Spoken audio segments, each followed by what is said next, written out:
ZYA 250. TV em Tempo, Canal 10.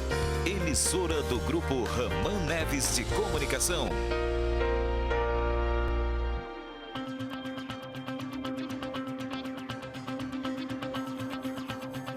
Olá, o Jornal em Tempo dessa segunda destaca: temporal atinge ventos de 77 km por hora, destelha casas e deixa vários bairros sem energia.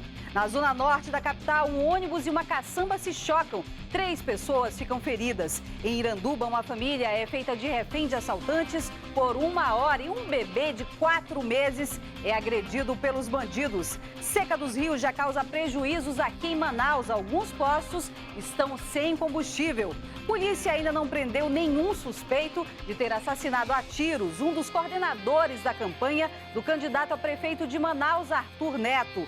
Os números da violência, em média, 70 pessoas foram assassinadas a cada mês aqui no Amazonas. Comunidades ribeirinhas de Novo Airão encontram no sol a saída para sair do escuro. Eu sou Marcela Rosa e o Jornal em Tempo já está no ar.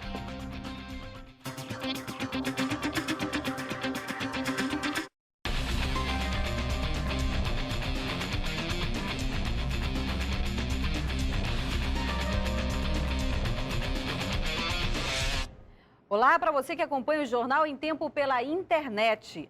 A semana começou com muita chuva, mas um temporal causou estragos na capital. A Zona Norte foi a mais atingida. Lá o vento levou telhados e várias casas foram inundadas. Essas imagens feitas na Ponte Rio Negro mostram a intensidade dos ventos. Eles chegaram a 77 km por hora em algumas áreas da cidade. Aqui no bairro Novo Israel, na zona norte da cidade, várias casas foram destelhadas e inundadas e algumas famílias estão desabrigadas. Toda vez que chove, alaga aí. As minhas filhas que são deficientes, aí, elas ficam desesperadas. Eu não sei mais o que eu faço, que toda vez que chove acontece isso. Este homem teve parte da casa destruída. Ele conta que viveu momentos de desespero. Muita agonia, porque você sabe como é que acontece. Numa hora dessa a gente não tem o que fazer. O vento foi muito forte, muito mesmo, que eu me agoniei muito pensando que ia levar o telhado todo. Nas ruas, o tráfego foi prejudicado. Os semáforos apagados deixaram um trânsito congestionado. Neste trecho, na zona leste da cidade, várias ruas alagaram. Na comunidade Jesus Me Deu, várias casas foram destelhadas. Esta foi quase destruída. Agora estou sem casa para morar.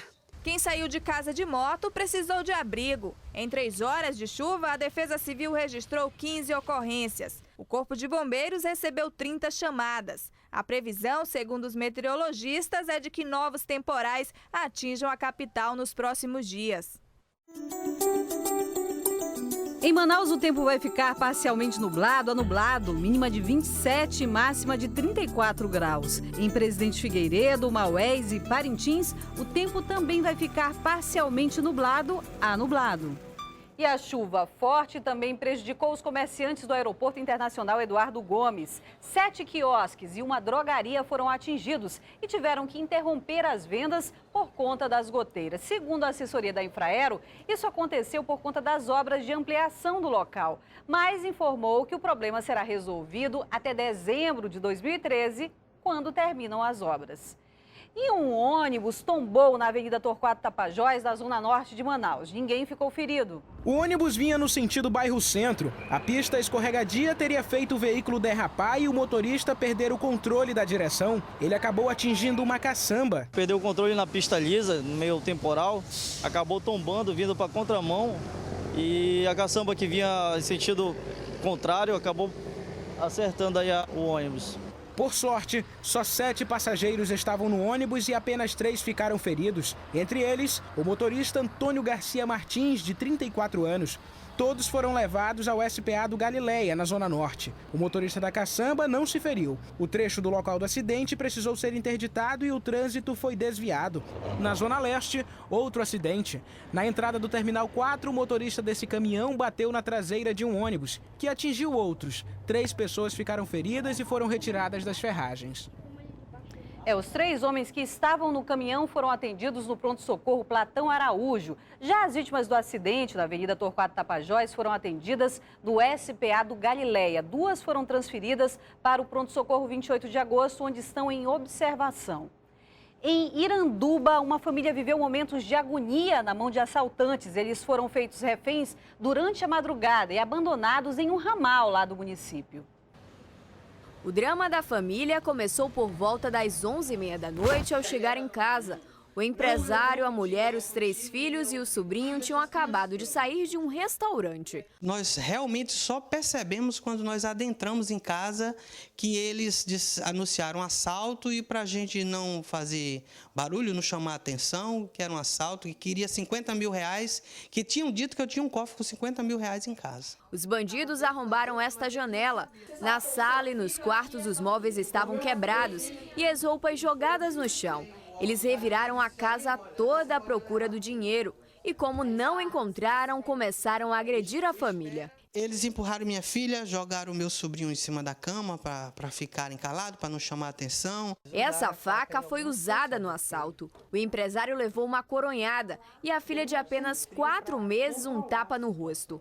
Os assaltantes roubaram joias, notebooks, celulares, videogames e quase 3 mil reais. Para fugir, eles pegaram o carro da família e levaram pai, mãe, o sobrinho e o bebê como reféns. Os bandidos seguiram pela rodovia Manuel Urbano e entraram neste ramal no quilômetro 14 de uma antiga fábrica de palmito. Eles estacionaram o carro neste ponto e aguardaram até que outros 2 homens chegassem no veículo para que eles pudessem fugir do local. A família ficou no carro e os bandidos pediram que todos abaixassem a cabeça e só saíssem daqui após alguns minutos. Uma moto também foi usada pela quadrilha na fuga. Quando a família conseguiu sair do ramal, voltou para casa à procura dos outros 2 filhos. Não conseguia falar nada, não tinha o que fazer, né? Mesmo que a pessoa estiver com a mão amarrada, sem conseguir fazer nada. A polícia conseguiu recuperar parte do que foi roubado, escondido em um matagal. 2 acusados foram presos quando tentavam atravessar a ponte Rio Negro. Wesley da Silva Souza, de 22 anos, e Silmar de Souza Palheta, de 35, vão ser indiciados por roubo e porte ilegal de armas. Outros 2 envolvidos continuam foragidos. Foram momentos assim que você não... Deus me perdoe, nem por pior inimigo. Jamais, jamais, jamais. Inclusive, nós não vamos, acredito que nós vamos botar a casa à venda, não vamos ficar aqui, porque a minha filha... ficou muito nervosa. Pai, as minhas pernas estão tremendo. Pai, as minhas pernas estão tremendo. Horrível, né?